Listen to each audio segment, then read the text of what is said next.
Welcome back. You are listening to the home of forbidden romances. Prepare yourself, because tonight's story will leave you breathless. 4:03 a.m. The red numbers on the digital clock glared in the darkness like a demon's eyes, mocking him, but they weren't nearly as terrifying as the silence on the other end of the line. Julian stared at his phone, his breath hitched in his throat, his heart hammering against his ribs like a trapped bird desperate to shatter its cage.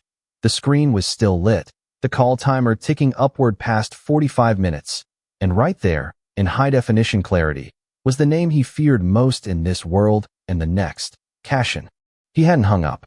He had spent the last 20 minutes pacing his apartment, unraveling his entire plan, confessing his treason to an empty room, whispering his exit strategy to the ghosts of his conscience.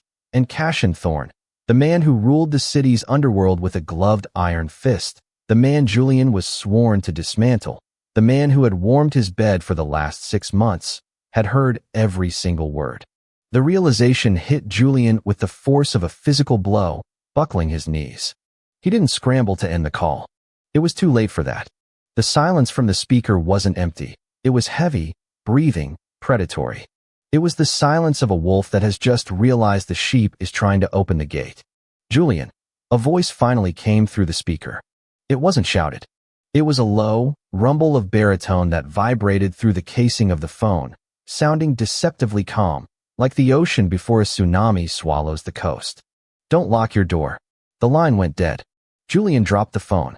It clattered against the hardwood floor, the sound echoing like a gunshot in the sterile silence of his penthouse. He should run. That was the logical, survivalist instinct that had kept him alive for 26 years. He was an intelligence operative, a ghost trained by the state to infiltrate, extract, and vanish. He had a go-bag packed and hidden behind the ventilation grate in the hallway. He had a passport with a name that didn't exist and a ticket to a country that didn't extradite. He had 5 minutes, maybe 10, before the Thorne Syndicate's enforcers swarmed the building. But his feet wouldn't move. He stood frozen in the center of the living room, surrounded by the shadows of a life he had fabricated. The fear that paralyzed him wasn't just the fear of death, though with Cashin, death was often a mercy granted only after days of creative agony. No, it was something more insidious. It was the crushing weight of the mask crumbling. For 6 months, Julian had played the part of the enamored lover. He had seduced Cashin Thorne, the Reaper of the West Coast. He had slipped into the Alpha's guarded life, learned his habits, his weaknesses, and the layout of his empire. He had done it all with a smile, with soft touches in the morning light, with whispered promises against sweat-slicked skin. And tonight, in a moment of exhaustion and sheer stupidity, he had destroyed it all. He had called Cashin to check in, a routine maintenance of the lie. Asterisk, good night. I miss you, see you tomorrow. Asterisk routine. Simple. But he hadn't hit the red button hard enough. The screen had stayed active. And then, thinking he was alone, Julian had started talking to his handler on his burner phone. Asterisk, I can't do it anymore, Miller. I have the ledger codes. I'm pulling out tonight. If I stay one more day, he's going to find out. I'm leaving. Get the extraction team ready at the airfield. Asterisk. Cashin had heard it. He had heard the betrayal. He had heard the plan to steal the ledger. He had heard Julian preparing to vanish. A flash of lightning illuminated the room, followed seconds later by the rumble of thunder. The storm outside was intensifying, mirroring the chaos inside Julian's mind. Don't lock the door. Why had he said that? Why warn him? Why not just send a bullet through the window from the adjacent rooftop? Julian's eyes darted to the heavy oak door of the apartment. He moved toward it, his hand trembling as he reached for the deadbolt. He should lock it. He should barricade it. He should grab his gun from the nightstand and prepare for a siege. But he didn't. He left the lock turned open. Because deep down, beneath the layers of spycraft and deception, a traitorous part of Julian wanted this confrontation. The guilt had been eating him alive, rotting him from the inside out. Every time Cashin looked at him with those intense, possessive silver-gray eyes, Julian felt like he was swallowing glass. Cashin wasn't a good man. He was a criminal, a murderer, a kingpin, but he had been good to Julian. He had been protective, devastatingly attentive, and terrifyingly loyal. To betray a monster is noble. To betray a man who loves you is a sin. Julian was stuck in the purgatory between the two. He walked to the wet bar, his movements stiff, and poured himself a glass of whiskey. He didn't drink it. He just held the crystal tumbler, staring at the amber liquid, watching the tremors in his hand create ripples on the surface. Time became elastic. Seconds stretched into hours. Every creak of the building settling, every lash of rain against the window pane sent a jolt of adrenaline through his system. He thought about the first time he met Cashin. It was at a charity gala, a masquerade of high society where blood money was washed clean with champagne. Julian had been the target, intending to get close to one of Cashin's lieutenants. But Cashin had intercepted him. "You look like you're looking for trouble," Cashin had said, his voice cutting through the ambient noise of the string quartet. He was wearing a black tuxedo that cost more than Julian's childhood home, his presence swallowing all the oxygen in the room. "Maybe I am," Julian had replied, the first lie of many. Cashin had smiled then, a sharp, predatory thing that promised ruin. Asterisk, "Then you found it." Asterisk. Julian closed his eyes. He had underestimated the alpha. He had underestimated the gravitational pull of the man's charisma, the sheer force of his will. He had thought he could keep his heart wrapped in Kevlar, but Cashin had found the seams and ripped them open.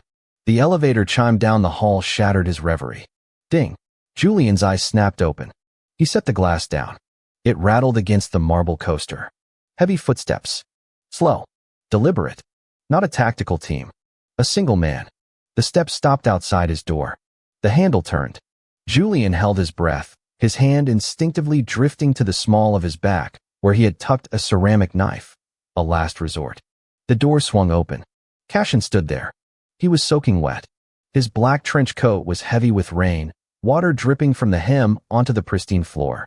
His dark hair was plastered to his forehead, framing a face that was usually composed, but was now etched with a terrifying, raw intensity.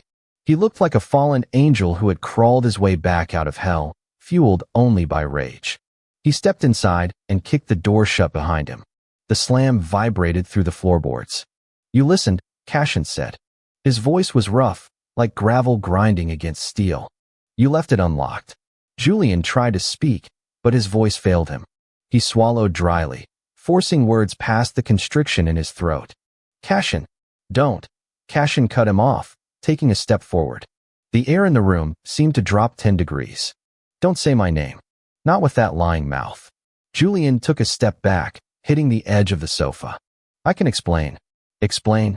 Cashin laughed, a harsh, humorless sound. "Explain what, Julian? That you're a Fed? A rat? That the last 6 months were an operation?" Cashin advanced, closing the distance with predatory grace. "I heard you," he hissed, pointing a gloved finger at Julian. "I heard you tell your handler you were leaving. That you had the codes. That you couldn't stand another day."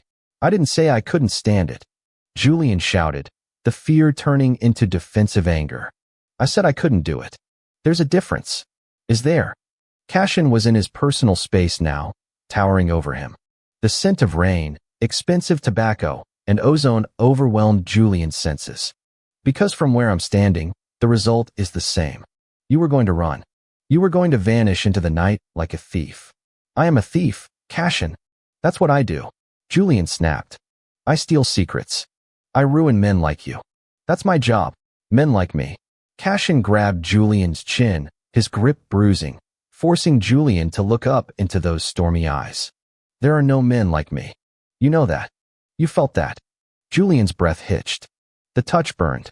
It was a claim, a reminder of the nights they had spent tangled together, where the lines between mission and reality had blurred until they vanished. "Why are you here?" Julian whispered, his resolve crumbling. "Why didn't you just send your him in? Why didn't you blow up the building?" Cashin's eyes narrowed, searching Julian's face, reading the fear and the longing warring behind his gaze. "Because I needed to see it. I needed to see if you could look me in the eye when you twisted the knife." He released Julian's chin and shoved him backward. Julian stumbled, falling onto the sofa. Cashin loomed over him, unbuttoning his wet coat and tossing it onto the floor. Underneath, he wore a tailored suit, the crisp white shirt now clinging to his chest, translucent with rain. He reached into his jacket. Julian flinched, expecting a gun. Cashin pulled out a folder. A thick, manila envelope sealed with red wax.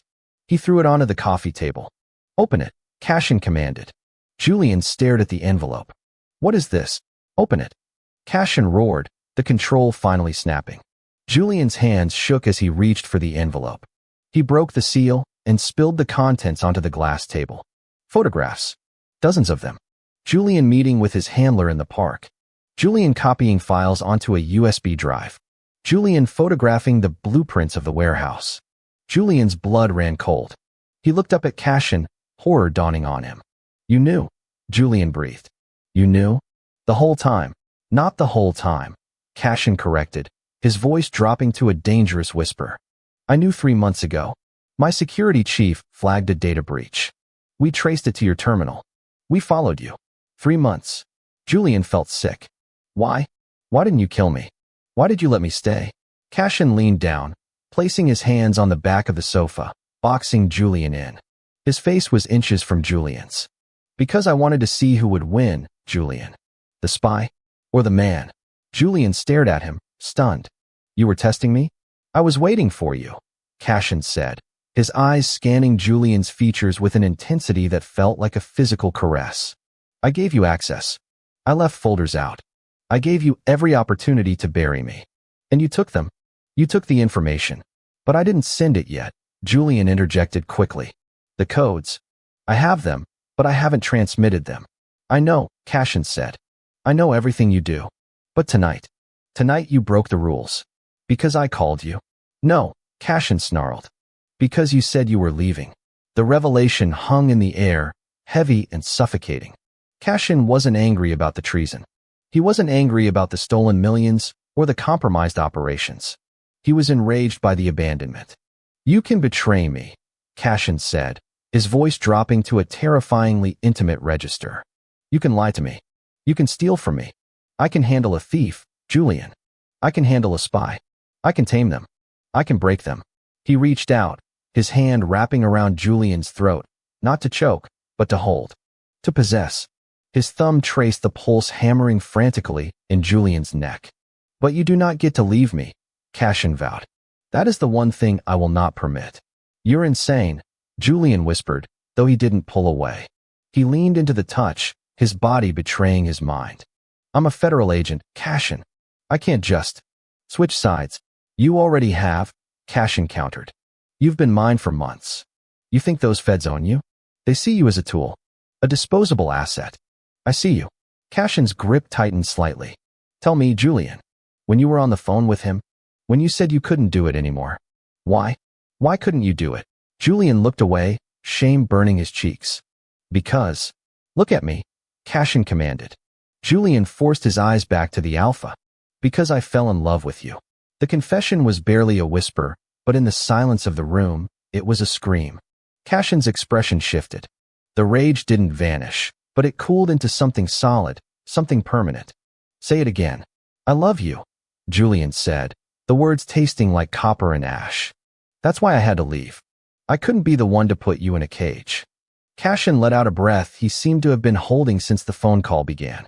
He moved his hand from Julian's throat to the back of his neck, tangling his fingers in Julian's hair. "You failed your mission, Agent Vane," Cashin murmured, leaning in until their lips were almost touching. "I know," Julian replied. "So now you have a new one." "What?" "Survival," Cashin said. "You think the agency will let you walk away? You're compromised. You're a liability now." Julian knew he was right. Miller wouldn't just let him quit. If Julian didn't deliver the codes, he would be hunted. Not by the mafia, but by his own people. "What do I do?" Julian asked, feeling the walls of his old life collapsing. "You finished the call," Cashin said darkly. "What?" Cashin reached into his pocket and pulled out Julian's phone. He had picked it up from the floor when he entered. The screen was cracked, but it still worked. He unlocked it. He knew the passcode, of course, and held it out to Julian. "Call him back," Cashin ordered. "Tell him the operation is blown. Tell him Cashin Thorne found you out. Tell him you're dead." Julian stared at the phone. It was the final severance. If he made that call, Julian Vane, the agent, ceased to exist. Only Julian, the consort of the Thorne Syndicate, would remain. And then, Julian asked, looking up at the man who held his life in his hands. And then, Cashin said, his lips brushing against Julian's ear, sending shivers down his spine. I take you home. And I show you exactly what happens to bad little spies who try to run away from their masters. It was a threat. It was a promise. It was the most terrifying and alluring thing Julian had ever heard. He took the phone. His hand was steady now. The fear was gone, replaced by a strange, dark clarity. He had been pretending to be a criminal for so long that perhaps the mask had become the face. Or perhaps he had always been this person, waiting for a monster like Cashin to drag him into the dark. Julian dialed Miller's number. It rang once. Twice. Vane. Miller's voice was anxious. Where have you been? Are you en route to the extraction point? Julian looked at Cashin. The Alpha was watching him with a look of possessive triumph, his silver eyes glowing in the dim light. No, Julian said into the phone, his voice cold and detached. Vane is gone. What? What are you talking about? Julian, stick to the protocol. The protocol is dead, Miller, Julian said. And so am I. He threw the phone against the wall. It shattered into plastic shrapnel. Silence returned to the room, but it was no longer heavy. It was electric. Cashin smiled. It wasn't a nice smile. It was the smile of a dragon sitting on a hoard of gold. Good boy, Cashin purred. He grabbed Julian by the lapels of his shirt and hauled him up from the sofa. Julian went willingly, crashing into Cashin's chest. The kiss was brutal, demanding, tasting of rain and whiskey and absolute surrender. There was no tenderness in it, only the desperate, starving hunger of two people who had danced on the edge of a cliff and finally decided to jump. Julian wrapped his arms around Cashin's neck, digging his fingers into the damp suit jacket. He knew that tomorrow, the world would burn. The agency would come for them. The rival families would circle. There would be blood and chaos and war. But tonight, at 4:23 a.m., amidst the storm and the ruins of his former life, Julian felt the safest he had ever been. Because the monster hadn't come to eat him. He had come to claim him. And that is how the viper tamed the wolf. If you enjoyed seeing Julian surrender to his true nature, destroy that like button. And tell me in the comments, would you forgive a lover who was secretly sent to destroy you?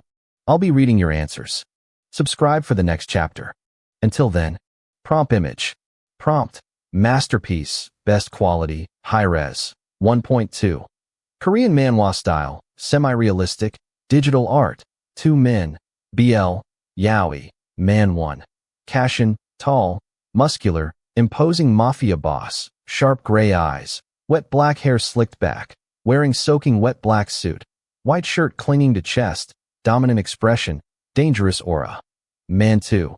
Julian, slimmer, handsome, messy brown hair, wearing unbuttoned dress shirt and slacks, looking up with mix of fear and desire, pinned against a wall.